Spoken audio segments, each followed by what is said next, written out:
Hi everyone, welcome back to a new video. और इस video में हम बात करने वाले हैं बेल्जियम सीजनल वर्क परमिट के बारे में, इसके प्रोसेस के बारे में, कैसे कैसे अप्लाई करना है। पूरी वीडियो में मैं आपको पूरी नॉलेज दूंगा इसमें। और ये वीडियो आपके लिए नॉलेजेबल भी होने वाली है, क्योंकि इसी तरह से सारे सीजनल वर्क परमिट या फिर किसी भी कंट्री का आप कैसे खुद से अप्लाई कर सकते हो बिना किसी एजेंट के, और इसमें कितनी कॉस्ट लगती है, कितनी कॉस्ट लगेगी, कौन कौन से डॉक्यूमेंट्स रिक्वायर्ड हैं, ये सारा कुछ इसमें आपको बताने वाला हूँ। ठीक है। ये जो वर्क परमिट है ये होता है TCN के लिए, यानी कि थर्ड कंट्री नेशन के लिए, यानी कि जो यूरोपियन कंट्रीज से अलग हैं, जो उससे जो नॉन यूरोपियन है। ठीक है। और इसमें आपको ये भी पता चलेगा कि इसमें आपको कितने टाइम तक यहाँ पर रहना होता है। ठीक है। तो वीडियो को पूरी देखना ताकि आपको पता चले इस वर्क परमिट के बारे में और कैसे अप्लाई करना है। ठीक है। तो जो ये बेल्जियम का सीजनल वर्क परमिट है, इसका प्रोसेस जो 2023 का है वो मैं आपको बताने वाला हूँ। और ये उन कंट्रीज में से है, जैसे कि जो सीजनल वर्क वीज़ा है, सीजनल वर्क परमिट है, ये कुछ कंट्रीज देती हैं, जैसे कि इटली, पोर्चुगल, फ्रांस, स्पेन और नीदरलैंड। और उन्हीं में से एक कंट्री ये भी है, बेल्जियम। ठीक है। और ये काफ़ी पॉपुलर होता है, क्योंकि इसमें आपको कुछ टाइम के लिए यहाँ पर काम करना होता है, और इसमें काफ़ी अच्छी कॉस्ट आपको यहाँ पर मिलती है इनकी तरफ से। ठीक है। और जो ये सीजनल वर्क परमिट है, इसमें आपको सबसे पहले जो ऑब्टेन करना होता है वो होता है सिंगल परमिट। सिंगल परमिट ये एक कॉम्बिनेशन है किस किस का, ये रहता है वर्क परमिट और रेजिडेंस परमिट का कॉम्बिनेशन, इसको बोलते हैं सिंगल परमिट बेल्जियम में। ठीक है। बेल्जियम की प्रोसेस की अगर बात करें हम तो उसमें ऐसा होता है। ठीक है। और यहाँ पर आपको जो स्टे करना होता है वो 1 साल में मिनिमम 5 मंथ्स के लिए स्टे करने का मौका मिलता है। आगे भी बताऊंगा कि कैसे आप इसको फर्दर रिन्यू कर सकते हो और कितना टाइम पहले आपको यहाँ पर रिन्यू करना होता है। तो चलो अब बात करते हैं डिटेल में। ठीक है। तो यहाँ पर ये जो वीज़ा टाइप है ये डी वीज़ा टाइप होता है। ठीक है। और सिंगल परमिट मैंने आपको बता दिया, ये कॉम्बिनेशन है रेजिडेंट और आपके सीजनल वर्क परमिट का। ठीक है। Type of seasonal work allowed on seasonal work permit, कितने तरह के जो टाइप्स हैं यहाँ पर आपको अलाउड होते हैं। एक तो एग्रीकल्चर सेक्टर में होता है, ठीक, हॉर्टिकल्चर सेक्टर में होता है, और केटरिंग सेक्टर। केटरिंग सेक्टर यानी कि हॉस्पिटैलिटी सेक्टर आप यहाँ पर कह सकते हो उसे। ठीक है। अब बात करते हैं रीजन्स की बेल्जियम में, जहाँ पर कि आप काम करोगे, कोई पर्टिकुलर प्लेस होंगे ना, तो उसी पे आप काम कर सकते हो। तो वो बता देता हूँ मैं आपको। ये है एग्रीकल्चर सेक्टर में आप किसी भी रीजन में काम कर सकते हो। हॉर्टिकल्चर सेक्टर की अगर बात करें तो यहाँ पर 2 रीजन है, एक तो है फ्लैंडर्स और दूसरा है वालोनिया। ठीक है। तीसरा सेक्टर केटरिंग सेक्टर, इसमें है फ्लैंडर्स, वालोनिया और जो भी जर्मन स्पीकिंग कम्युनिटी है वहाँ पर। ठीक है। टॉप कंट्रीज जो कि बेल्जियम के लिए सीजनल वर्क परमिट प्रोवाइड कर रहे हैं, उनकी बात कर लेते हैं। कौन कौन सी कंट्रीज हैं वो बता देता हूँ। इंडिया है इसमें, Ghana, Nepal, Bangladesh, Kosovo, Morocco, Nigeria, Mali, Pakistan, Sri Lanka, Bulgaria, Poland, Romania. ठीक है। ये हैं कंट्रीज जो कि सीजनल वर्क परमिट में काम कर रही हैं।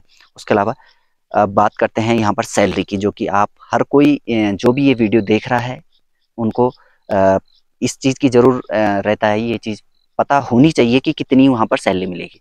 तो जो ये डाटा है ये है 2020 का, कि 2020 में कितनी मिलती थी। ठीक है।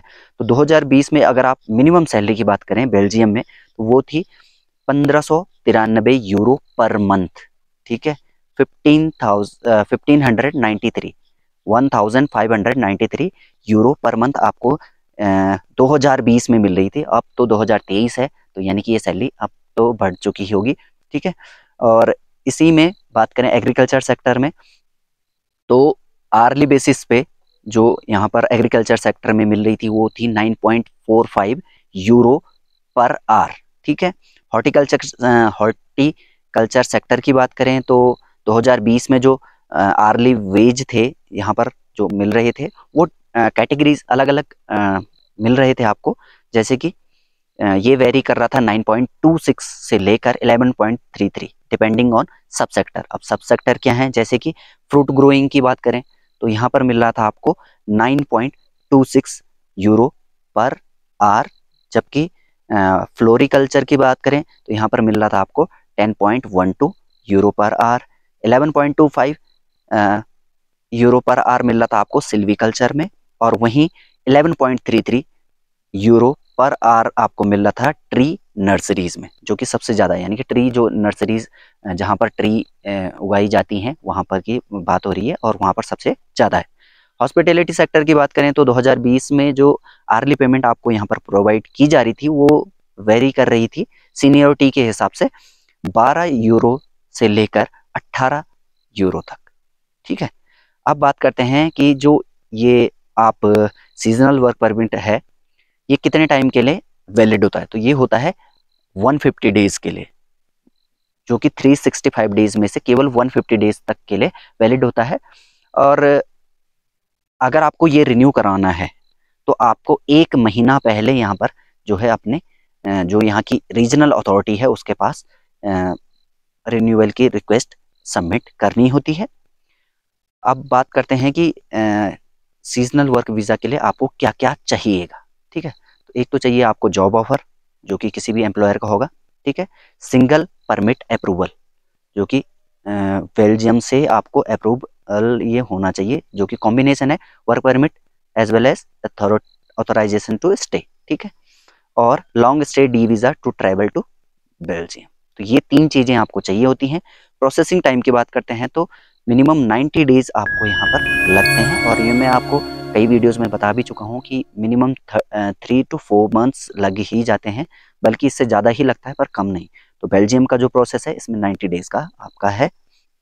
अब बात करें यहाँ पर कॉस्ट की, तो वर्क वीज़ा की जो कॉस्ट आती है वो आती है 180 यूरो, जो कि आपका जो एम्प्लॉयर होगा उसको सबमिट करनी होती है जब वो बेल्जियम इमिग्रेशन ऑफिस में 180 यूरो आपके एम्प्लॉयर को, तो यानी कि आपके लिए तो ये फ्री ऑफ कॉस्ट रहेगा। ठीक है, Belgium seasonal work permit process जो प्रोसीजर है उसमें क्या है, सबसे पहले तो आपको सिंगल परमिट ऑब्टेन करना है, जो कि आपका जो एम्प्लॉयर है वो आपको देगा, और इसके लिए आपको क्या करना होता है, अप्लाई करना होता है। ठीक है, अब ये रेजिडेंस और वर्क जो रीजन है ये कौन कौन से थे, फ्लैंडर्स, वालोनिया, ब्रसल्स और जो जर्मनी स्पीकिंग कम्युनिटी हैं। You will receive a decision to grant a single permit from the immigration office, ये आपको मिलेगा। You receive a certificate to grant a single permit from the immigration office. ठीक है, visa D, a visa D is a long stay visa, a Belgium D visa allows you to stay for longer than 90 days, यानी कि आपको यहाँ पर ये allow करता है 90 दिन से ज़्यादा रहने का। इससे पहले जो ये वीज़ा था ये 1 साल के लिए आपको अलाउ करता था, लेकिन अब ये इसकी जो अवधि है या जो समय सीमा है वो घटा दी गई है। ठीक है, और ये जो टी वीज़ा है इसको अप्लाई कहाँ से करना होता है आपको, ये अप्लाई करना होता है आपको अपनी होम कंट्री में जो एम्बेसी है बेल्जियम की या फिर VFS है वहाँ पर जाकर। ठीक है, जहाँ पर कि आपको आपके फिंगरप्रिंट और आपका डिजिटल फ़ोटो लिया जाता है, और इसका जो स्टेटस है वो आप ऑनलाइन चेक कर सकते हो। ठीक है, कुछ लिंक्स हैं जो इससे रिलेटेड हैं वो मैं आपको डिस्क्रिप्शन बॉक्स में ज़रूर दे दूंगा, या फिर अगर नहीं मैं देता हूँ तो आप पूछ सकते हो कमेंट बॉक्स में।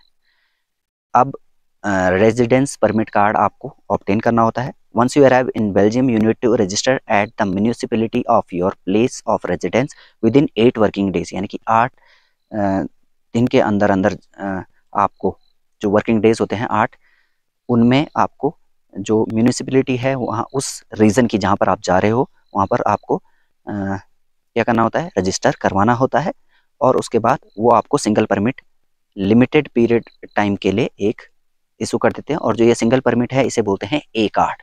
ठीक है, जो कि रेजिडेंस परमिट कार्ड भी है आपका। अब जो आपका एम्प्लॉयर होगा उससे क्या क्या डॉक्यूमेंट्स चाहिए वो भी बता देता हूँ। एक इसमें द कंप्लीट एप्लीकेशन प्रोसेस होता है जो कि वर्क परमिट का है, एक वो एम्प्लॉयमेंट का एविडेंस यानी कि जो इसके,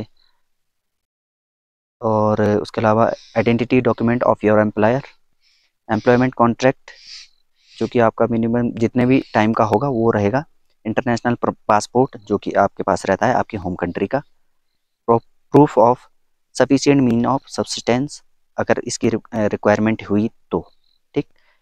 क्लीन क्रिमिनल रिकॉर्ड जो कि पीसीसी होता है, पुलिस क्लियरेंस सर्टिफिकेट, जो आप अप्लाई करते हो उस टाइम पे आपसे लिया जाता है। प्रूफ ऑफ हेल्थ इंश्योरेंस और प्रूफ ऑफ सफिशिएंट हाउसिंग, ठीक है, जहाँ पर आप रुक रहे हो उस जगह का। अब यहाँ की कुछ ऑफिशियल वेबसाइट हैं जो कि सीजनल वर्क परमिट के लिए आपको जिनकी रिक्वायरमेंट होती है, तो वो मैं आपको लिंक दे दूंगा, ठीक है, वो देख लेना, ठीक है। तो इस वीडियो में इतना ही। अगर आपको अप्लाई करना है तो आप इसमें खुद से अप्लाई कर सकते हैं, ये कोई किसी कंसल्टेंसी के थ्रू नहीं है, ये आपको खुद से अप्लाई करना है। इसीलिए जो ये वीडियो थी थोड़ा सा लंबी हुई है, और इसमें अप्लाई करने के लिए आपको जो जो रिक्वायरमेंट है, जो जो डॉक्यूमेंट्स चाहिए वो मैं आपको बता चुका हूँ, और इस तरह की वीडियोस पहले भी मैं आप लोगों के लिए ला चुका हूँ, अपलोड की हुई है मैंने। आप अगर आपने उन पर ध्यान दिया हो तो प्रोसेस लगभग सभी का सेम होता है, ठीक है। तो इस वीडियो में इतना ही, मिलते हैं अगली वीडियो में। Till then bye bye, take care.